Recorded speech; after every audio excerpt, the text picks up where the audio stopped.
There are so many reward credit cards out there that it's kind of hard to figure out which one you should get first or at all. It's great to have a collection of credit cards for the best rewards in certain categories, but you can't just go out there and apply for all of them at once. That would really affect your credit score overall. So where do you start with your first travel rewards card? Welcome back to the channel. I'm Jacob Fisher and it's Minute Monday. Today we're talking about the first credit card you should get if you're trying to explore the travel rewards categories and how to get the most out of using that card.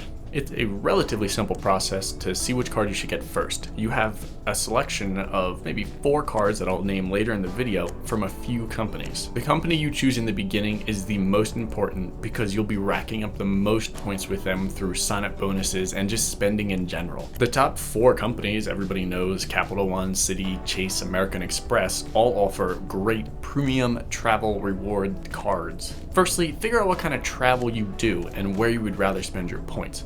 Would you rather spend your points on airfare or would you rather spend your points on hotels? It depends where you go when you travel, if you stay in Airbnbs or hotels. It's just if you stay in more Airbnbs, then you'll probably gravitate towards flights for the travel points redemption. If it's hotels where you would rather spend most of your points and don't want to spend money on actual hotel stays, then you have to choose either Chase, Capital One, or American Express, as Citi doesn't offer any hotel transfers. Airlines, you can pretty much choose any of the big 4 companies. It just depends on which airline you fly most with. Now, let's go over the best cards from each of the 4 companies.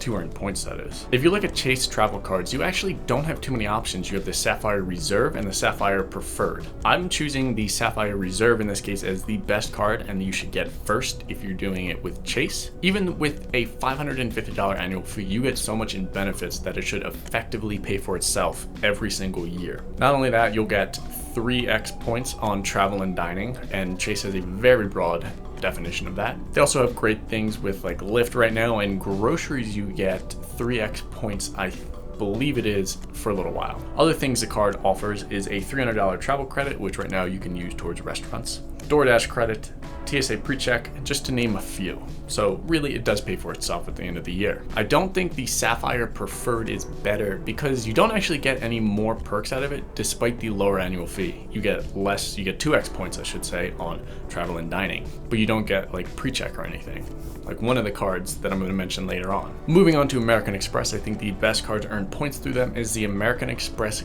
Gold card, not the Platinum. If you want to earn Amex membership points, you should be using the Gold because you earn 4x at supermarkets and restaurants and 3x on flights. That supermarket category would easily be earning people tons of points. You also get a $120 dining credit delivered in $10 statements every month, and then $100 airline fee credit. Now that effectively cuts down the annual fee to $30 because the initial one is $250 if you use all the benefits out of that. It's definitely one of the top cards to earn points with for American Express points. From Citi, I actually think the best card out there is the Citi Premier and not the Prestige, despite the Prestige earning that 4th night free hotel stay, which is a huge benefit, but we're earning points here. We're going with that. The Citi Premier earns 3x on air travel, restaurants, supermarkets, gas stations, and 1x on everything else. I think I typically spend a lot on those categories, so that's why that card would earn me the most points. Not only that, for an annual fee of $95, you get $100 annual hotel savings benefit when you book a hotel stay of $500 or more. That effectively pays for the annual fee each and every year that you use that benefit.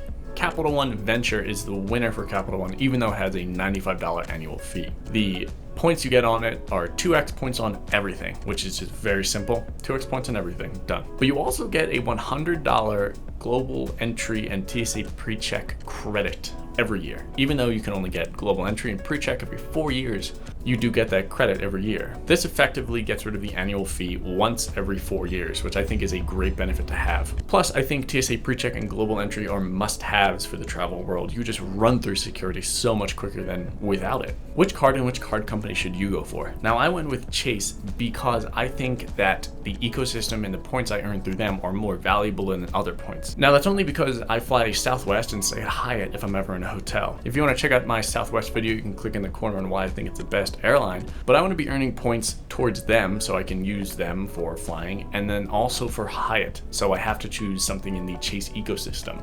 If you like Marriott or Hilton, you can get Amex. That's a good option for you. But again, you can't get a Citi card if you want to stay at hotels because they don't have any hotel transfer partners. Just taking a quick brief look at the travel partners that they have and determine whether or not you travel with them. Let's say American Express, you travel with 3 of the 20 or so companies they have. But on Citi, you actually travel with 5 of the companies that they have. I'd say in that situation, you could probably go for Citi and call yourself Good Day. Yeah, I'm gonna call myself a Good Day. Go with them instead of American Express because you just earn more points and have more potential to use these rewards with them. It just depends on your general habits on where you stay and how you travel places. Let me know down in the comments which credit card is your favorite or company and if you have any of them. I upload videos on Monday, Wednesday, and Friday on travel and finance, so if that's something that's of interest to you, then consider subscribing down below. Thank you so much for watching, and until next time.